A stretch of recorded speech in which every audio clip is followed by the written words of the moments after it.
Hi everyone, my name is Glenn Bartley and welcome to another video blog. On today's video, I thought I would share with you the way in which I've set up my brand new Canon 7D Mark II autofocus settings specifically. Mostly my subject matter obviously is birds, so I thought I'd show you how I've set up my camera with birds in mind. So let's get started here.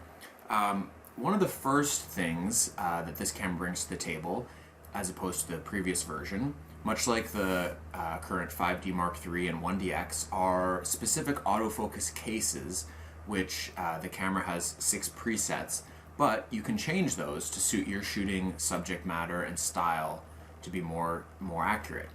So one of the things for me, obviously, that the most important thing for autofocus is birds in flight. So birds in flight, very difficult subject matter, and one of the most important things, one of the best things for having good success with that is to pick up your subject early when it's further away from you. A lot easier to get those autofocus points onto the bird, and then allow the camera and its sophisticated autofocus algorithms to track the subject until it gets to a closer point and an ideal point to start firing. So in that case, you really want the you don't want the camera to jump around, jump to the back. If your points slip off the bird for just a second, you don't want it to start hunting for something else. And you just want it to track smooth, steady. Birds generally fly at a very consistent speed, and for the most part, most species in a pretty straight line. So we can go in to one of the cases, whichever one you'd like to change, and dial in those settings as -2, 0, and 0. And that's going to be what I think to be probably the best setting for birds in flight. Now, you may also want to set up another custom setting in there, one that might be for more difficult birds. So I'm thinking of something like maybe a flying swallow, or maybe some type of raptor that's really fast. But especially birds that are very erratic and jump around, you're probably going to have a hard time keeping one autofocus point on them, and you might want to use the zone or maybe even all of the focus points and have it be able to switch around and track the subject a little bit better. And in that case, for those really tough species, I might allow the focus point to hunt a little faster, because those birds really move quickly, and for those few subjects, you might want to do something like maybe 1, 0, and 2. That's my suggestion for maybe those difficult subjects. So get a couple autofocus cases set up, and then we can go into the specific menus on the camera and actually set up sort of the hardware, so what buttons are going to do what. This camera has brought a lot of new features to the table as far as customizing your settings, and to get into those, we'll go into the custom controls menu. Now once we're into the custom controls menu, we can change a variety of things. I have changed 6 of my custom controls, and I'll just go through those with you now. So I've made the shutter button just to be the release only, and that's because I'm using back button focusing, and we'll get into that in just a second. So on that note, I've made my AF on button to be basically my main kind of shooting one, which I've set to be servo focusing, and I've set up a very custom setting so that that's going to take my case 1 autofocus settings, and it's going to use the focus point with the autofocus assist points.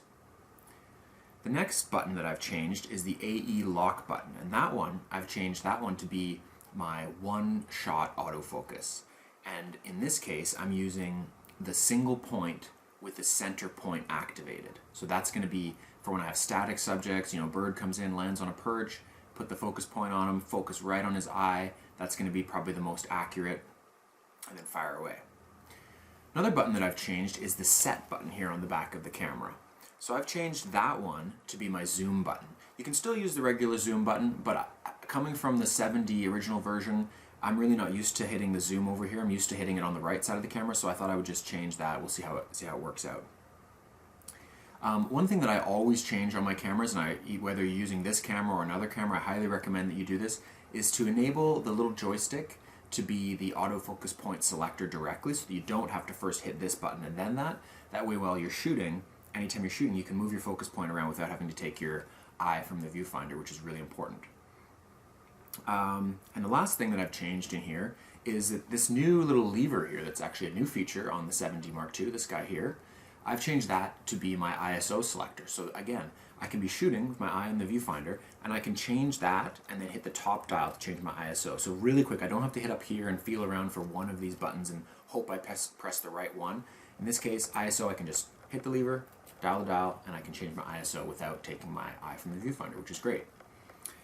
Now, I will say, we've set up an autofocus servo case for the AF on button here.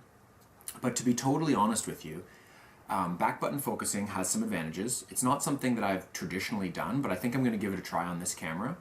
But if I know I'm just going to be doing birds in flight all morning or all day, I'm going to change back to the regular shutter button because I'm used to that and I think I'm going to have more success with that. So in order to be able to change that quickly, I've set up a custom menu in the green menus, and I've put all my kind of autofocus controls that I'm likely to want to access there. So I've got my custom controls there, and if I want to change back to shutter button being the focus and the release, all I have to do is quickly go into my custom controls and make that change, and I'll be back to using the front button for focus. And if I want to go back to my normal, change it back really quickly, and that way it's really quick to access that. So if all of a sudden a great bird in flight opportunity comes up, you're ready to change it just like that.